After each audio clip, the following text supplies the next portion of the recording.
अस्सलाम वालेकुम आमिर और मेरे प्यारे प्यारे बच्चों, कैसे हैं आप सब। अपने बिस्तरों में बिल्कुल आराम से लेट जाएं, क्योंकि आज रात मैं आपको एक ऐसी ज़बरदस्त कहानी सुनाने वाला हूं जो सच में आपको हैरान कर देगी। आज हम जानेंगे हज़रत हूद अलैहिस्सलाम के बारे में। सोचिए, बड़े बड़े चमकते महल, एक अजीब सा तूफान। तो चलिए इस मज़ेदार सफ़र को शुरू करते हैं। सबसे पहले बात करते हैं इरम की। तूफान नूह का वाकया तो आपको याद ही होगा। उसके बाद जब दुनिया दोबारा आबाद होने लगी तो हज़रत नूह की नस्ल आगे बढ़ी। उन्हीं में से एक कबीले ने यमन के इंतहाई खूबसूरत, गर्म और सुनहरी रेत वाले इलाके में अपने घर बनाए।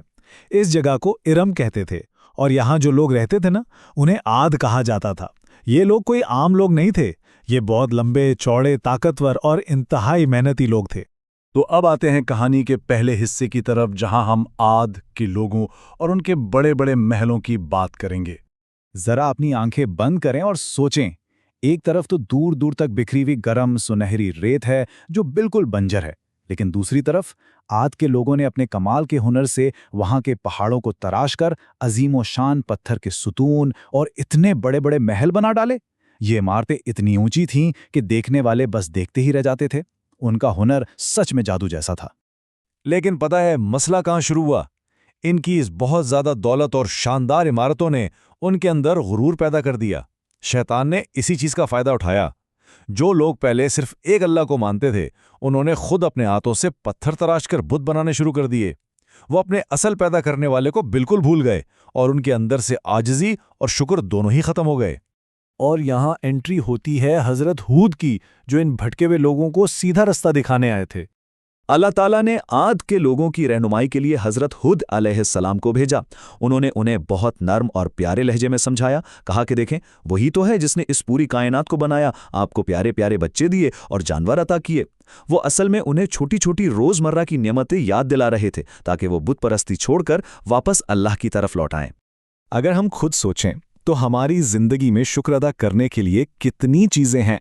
हमारे प्यारे अम्मी अब्बू, आसपास के खूबसूरत जानवर, ये इतनी बड़ी और अजीम कायनात, और सबसे बढ़कर रोज का खाना और पीने का पानी। आमिर और आप सब बच्चे जो इस कहानी को सुन रहे हैं, जरा खुद सोचें। हम हर रोज इन नियामतों के मजे लूटते हैं, है ना? तो क्या हमें इनके लिए अल्लाह का दिल से शुक्र अदा नहीं करना चाहिए?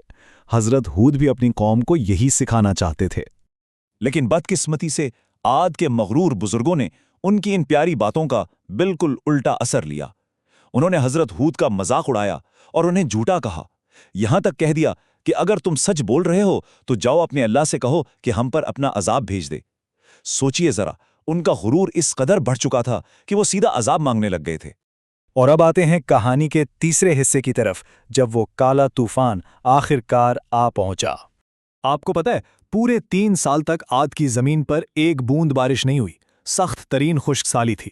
आसमान बिल्कुल साफ और सूरज ने जैसे पूरे रेगिस्तान को झुलसा कर रख दिया हो। दरख्त पीले पड़ गए थे, पौधे सूख चुके थे, लेकिन इंतहा देखें उनकी जिद की। उन मगरूर लोगों ने इस सख्त वक्त में भी अपनी बुतपरस्ती नहीं छोड़ी। फिर एक दिन एक अजीब सा मंजर दिखा। आसमान पर अचानक एक बहुत बड़ा घंघोर काला बादल नमूदार हुआ। आद के लोग उस बादल को देखकर झूम उठे। उन्हें लगा, वाह भाई, आखिरकार बारिश आने वाली है। लेकिन उनकी खुशी बहुत छोटी थी। पता है क्यों? क्योंकि अचानक उस काले बादल से बारिश के बजाय इंतहाई सर्द, बर्फीली और तेज हवाएं चलने लगीं। उनकी समझ में ही नहीं आ रहा था कि ये क्या हो रहा है। इस तूफान की ताकत का अंदाजा आप इस बात से लगाएं कि पहले ही दिन इस बर्फीली हवा ने रेगिस्तान में तबाही मचा दी। चौथे दिन तक उनके तमाम तंबू और घर तिनके की तरह हवा में उड़ गए। और फिर 8वें दिन, यानी मुसलसल 8 दिन और 7 रात तक चलने वाली इस बेरहम हवा ने उनके उन अजीम मगरूर पत्थर के महलों को मिट्टी में मिला दिया। वो शानदार शहर अब सिर्फ एक खंडर था और उनका सारा गुरूर उन्हीं पत्थरों के नीचे दफन हो गया। लेकिन रुकिए, आप सोच रहे होंगे कि प्यारे हजरत हूद का क्या हुआ? आमिर और कहानी सुनने वाले सभी बच्चों, घबराने की बिल्कुल ज़रूरत नहीं। अल्लाह ताला ने हजरत हूद और उन तमाम अच्छे लोगों को जो अल्लाह की बात मानते थे, इस तूफान में बिल्कुल महफूज रखा। इस तबाही के बाद ये सब लोग वहां से हदरा मौत के इलाके में चले गए और वहां निहायत अमन और सुकून के साथ अपनी जिंदगी गुजारने लगे। तो बच्चों, अब वक्त है कहानी के सवालात का। देखते हैं आपने इस कहानी से आज क्या सीखा। आप सबके लिए पहला सवाल ये है, हजरत हूद अलैहिस्सलाम किस इलाके में रहते थे? सोचिए सोचिए, याद करें, हमने कहानी के शुरू में एक गर्म रेतीले इलाके का जिक्र किया था ना? और बिल्कुल सही जवाब है आद का इलाका। माशाल्लाह, मुझे पता था आपको याद होगा।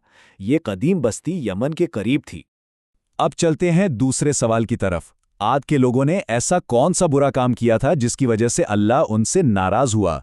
क्या वो जुआ खेलते थे, बुत परस्ती करते थे या चोरी करते थे? जल्दी से सोचिए। जबरदस्त जवाब है बुत परस्ती। यही तो हमारी आज की इस कहानी का सबसे अहम सबक है कि हमें अपने सच्चे खालिक को कभी नहीं भूलना चाहिए और किसी को उसके साथ शरीक नहीं ठहराना चाहिए। तेरा सवाल, आज के लोग अपनी किस खुसूसी सलाहियत यानी किस मज़ेदार टैलेंट के लिए जाने जाते थे, वही टैलेंट जिसने उन्हें इंतहा का मगरूर कर दिया था। अरे वाह, बिल्कुल ठीक कहा। उनकी काबिल तारीफ कारीगरी और अजीम इमारतें बनाने का हुनर। वो लोग पत्थर तराश कर आसमान से बातें करते महल बनाते थे, लेकिन अफसोस उन्होंने अपने हुनर को शुक्र की बजाय गुरूर में तब्दील कर दिया। और अब आता है हमारा आखिरी सवाल। जब उन्होंने हज़रत हूद की इतनी प्यारी बातों को अनसुना कर दिया और ज़िद पे अड़े रहे, तो उनकी इस मगरूरी और अकड़ की क्या सज़ा मिली उन्हें? जी हाँ, पहले पूरे 3 साल की लंबी और सख्त खुशसाली और उसके बाद एक इंतहाई बर्फीली, पागल कर देने वाली हवा का तूफान। इससे हमें यह सबक मिलता है कि जब भी कोई अच्छी हिदायत मिले तो उसको कभी भी नज़रअंदाज नहीं करना चाहिए। आज की इस मज़ेदार कहानी को ख़त्म करते हुए आपके दिलों के लिए एक आखिरी सवाल। कल जब आप सुबह उठेंगे तो अपने आसपास की नियामतों के लिए अल्लाह का शुक्र कैसे अदा करेंगे और अपने दोस्तों या बहन भाइयों के साथ आजिज़ी से कैसे पेश आएंगे? इस बारे में सोचते सोचते सो जाइएगा। इंशाअल्लाह कल रात हम एक और ज़बरदस्त कहानी में हज़रत सालेह और उनके कबीले के बारे में जानेंगे। तब तक के लिए आमिर और सभी बच्चों को शब बखैर।